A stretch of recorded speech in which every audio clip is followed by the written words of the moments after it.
Salut, c'est Marie et Marie. Bienvenue dans ta toute nouvelle vidéo dans laquelle nous allons t'expliquer comment brûler des graisses sans forcément faire de sport. Plutôt sympa, non? Alors tout d'abord, qu'est-ce que le gras? Le gras constitue la masse graisseuse qui sont représentées par les adipocytes.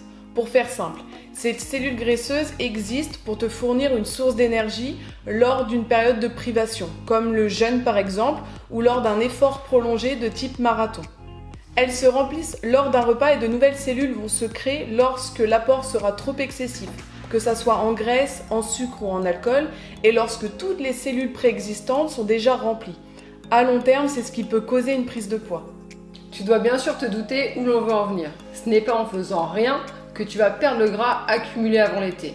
Le point vraiment nécessaire à cette perte de graisse, c'est l'alimentation. Que ce soit en mangeant ou en faisant du sport, le plus important c'est de créer un déficit calorique. Pour créer ce déficit, il faut d'abord que tu connaisses ton besoin. Pour cela, on va te mettre la formule en barre d'infos dans la description. Donc, quand tu auras calculé ce besoin, si tu veux uniquement créer un déficit par l'alimentation, donc sans apporter une activité sportive, physique à côté, par exemple, si le besoin est estimé à 2200 calories, on va le descendre à 1700 pour créer un déficit de 500 calories, ce qui équivaut en moyenne à une séance de sport.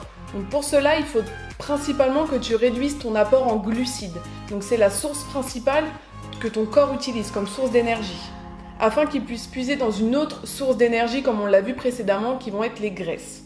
Pour que cela fonctionne, il faut que tu gardes un apport en protéines suffisant, ce qui va te permettre de maintenir ta masse musculaire.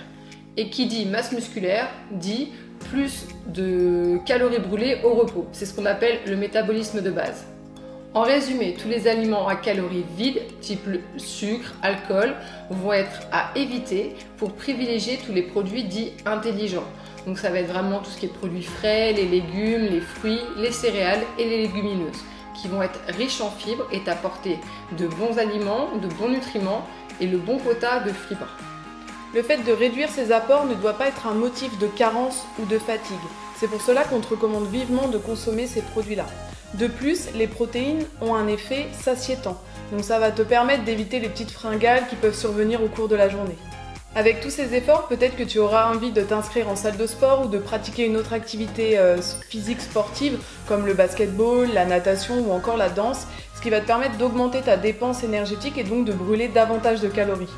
En attendant, tu peux toujours privilégier les escaliers, tous tes petits trajets à vélo, à pied et pourquoi pas faire ton ménage en dansant.